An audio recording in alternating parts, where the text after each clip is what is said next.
I love this segment.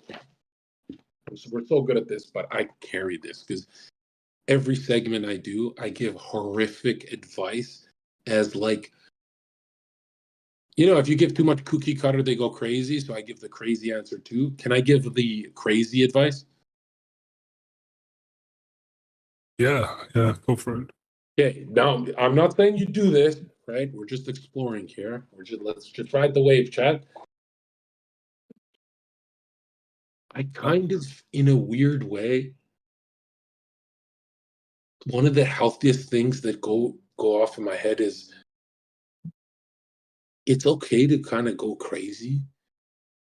Like if you, let's say if I had a choice between freezing in life for 10 years and not leaving my room or doing something psychotic, there's so much more to be gained in my head. I'm not saying do this with the psycho thing. Like, I'll say this. Like, it was like that Fight Club thing where I spent 10 years in my room, silencing my soul, or I go outside on the street, fight a homeless guy, 10 of them, and get beat up and almost stabbed. Now, I don't recommend people do this, but that's ridiculous. Can you see how much more would be gained by the event of the real world versus staying at home? Whereas staying at home, it just feels like that's like the mission. That's like a mission of how people commit suicide, right? Yeah, I think a lot of people, you know what I love, by the way, Circa, is that you provide such a nice spiritual, theoretical sort of benefit to the podcast. And I feel like my approach is much more practical. But, it's interesting. I pay attention to a lot of what my clients are saying about, how they think about home as well. And the way they describe it, it almost feels like life for them starts when they get home, right? They're just trying to get through the day. Oh, that's the autopilot. Like, I just need to get through my day. When I get home, I'm going to have my YouTube. I'm going to have my Coca-Cola, whatever it is. And that's where my life starts. And that's unconscious behavior too. Yeah, exactly. There's a pursuit of safetyness, right? But if you can switch that around and almost tell yourself that actually when I come home, my day is over, you will get so much more out of life. You will find yourself much more engaging. So anyways, that's just to piggyback off of what you were saying, right? It's the sort of the practical. Yeah, but you don't have to fight a homeless guy. I think when somebody tells me something I'm making the argument that the event. I know. You're being hyperbolic, but at the same time, if you're having to pursue something that extreme, it tells me that you're very numb. You're very dissociated from the world, right? And there are other issues there that you have to seek. I mean, we'd see self-harm the same way, right? It's an attempt to make to feel something. It's an attempt to reconnect with the world. I feel like there's two types of self-harm. One, where you go in public, you get plastered drunk at a bar, and you do some stuff you regret, and you humiliate yourself, and some girl throws a drink on you and stuff, and that's called the psychosis of the event world, the world of events, or the staying home for like 7 years, which would be called like the slow motion psychosis with no events. I think for some reason, the events that happen out there,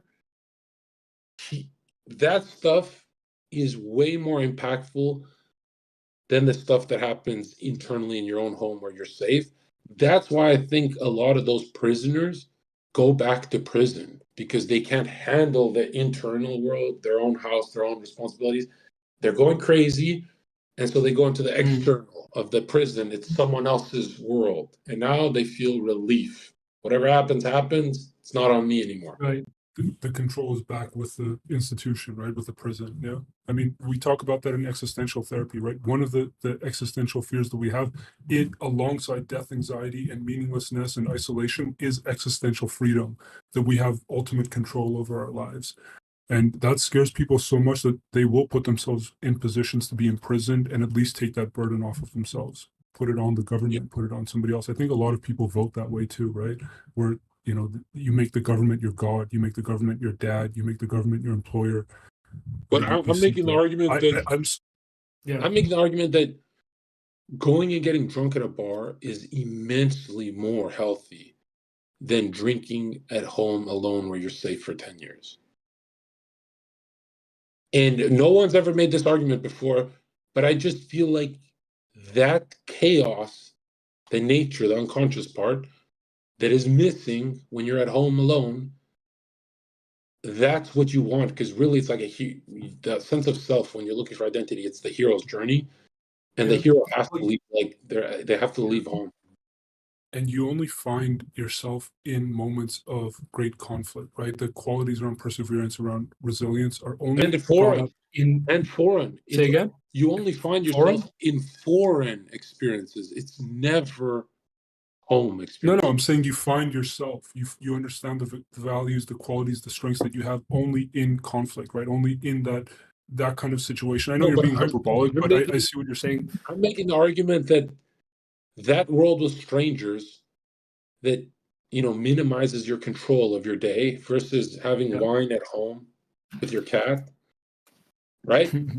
I'm making the argument that external world, there's a magic there. This is why hunters would go 10 hours a day and hunt for something. It wasn't just for food. There's like a healthy component to this. Yeah. Like I'm trying to say, like, if you've noticed yourself going crazy, at least go crazy out there and not here, right? If you're going to be like some alcoholic at home, if you're going Agreed. to be Yeah. an alcoholic at home, I think you can get hit with more inspiration if you're at I, a you know, bar. At a bar, you can yeah. actually see an old man who's pissed away And their life, and that old yeah. man who pissed away their life, that guy is going to remind you of you, and then you'll get back into it.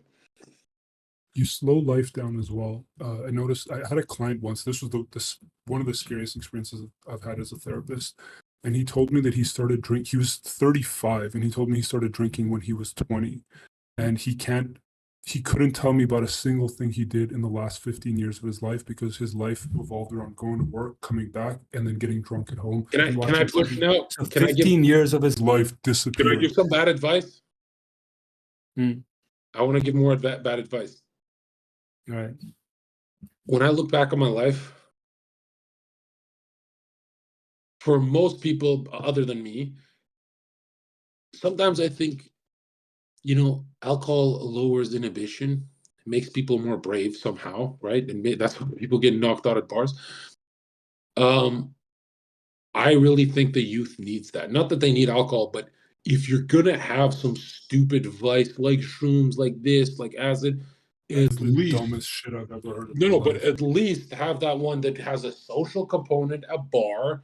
You stop being so afraid because you had a few fucking glasses, and now you're at least talking to other people, because the alternative is slipping into psychosis in your bedroom It's for 10 years. No, that's not the alternative. That's such an extreme mindset to go from either psychotic at home, like Well, no, go to I'm a state of using psychosis at home. no. And that You I missed get the what you're point. saying though. Be You missed the recreational, be point. social. You missed the point. I'm using an extreme example. One case is 10 years at home. The other case Yeah. is this bar guy. Yeah. I'm using like you're locked in two extremes. I'm always itching towards the nature, the external. I always think that if you're gonna go slip and fall, do it out there. Don't do it at home where no one can see you. I think the pursuit of anything that builds dependency is the most dangerous. You're not No, going to no, resolve any issues. I'm saying you're locked into two choices. One is an alcoholic who just drinks, and in this universe, there's no getting sober. Let's say he just drinks at home versus drinking at a bar. There's no sober universe. Yeah, There's no but if you're there's no drinking, Dr. if those cancel each other out, then yes, the recreational will take place. But Zerka, this is something that I've noticed in you, and I've seen it in you for the last maybe 15 years. I think you think it's done you good, but I think it's done more harm in your life. That like all or nothing mindset, that dichotomous thinking that it has to be this Well, way I'm or just this painting way. this image. I'm I'm Yeah, just but I painting mean, an image of how but didn't we important just the say that world is. everything we say and we behave in is a reflection of what we're experiencing internally? Yeah, but Just be careful, guys. I've never heard someone make the argument that as dirty as that outside world is, the reason why man goes psychotic is because he's left in solitary confinement. And so the greatest solution to a man who doesn't want a real one would be whatever stupid shit you're doing. You're telling me you're not going to stop? That's fine. That's fine. I'm not your mom. At least do it out there. I think that's great advice because there's stuff that happens outside that hits you with meaningful coincidences of synchronicity where you go, that 70-year-old Ernie at the bar is a fucking loser and he's a drunk. I'm not going to be that guy. But if you're not at the bar, you 10 years in your room, you never notice you're turning into Ernie. I don't know. If those are the only two options, of course, go for the social. Should we jump into some questions? Yeah, let's do it. I think we've had enough. But yeah, yeah. Overall, I think, man, I hear a lot about this. I have so many clients who come to me and ask me if I'm trained in psychedelic therapy, and I just roll my eyes. I'm like, how? If you think about that equation, right, where the psychedelic is the variable X, you could replace that with, if you replace it with alcohol, then you're telling me that you need to resolve your issues through alcohol addiction, but you replace the alcohol with psilocybin or mushrooms, and all of a sudden it's a solution. It is I think it's probably the most destructive thing I've come across. And I know people like Joe Rogan and them talk about it. I cannot imagine something worse for people to adhere to.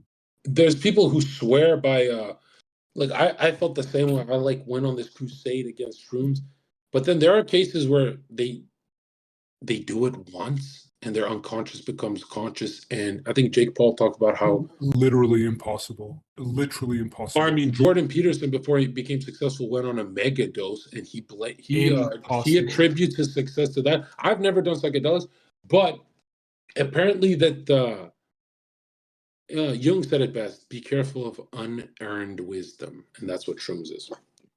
Yeah, it's a good way to put it. Unearned wisdom. Yeah.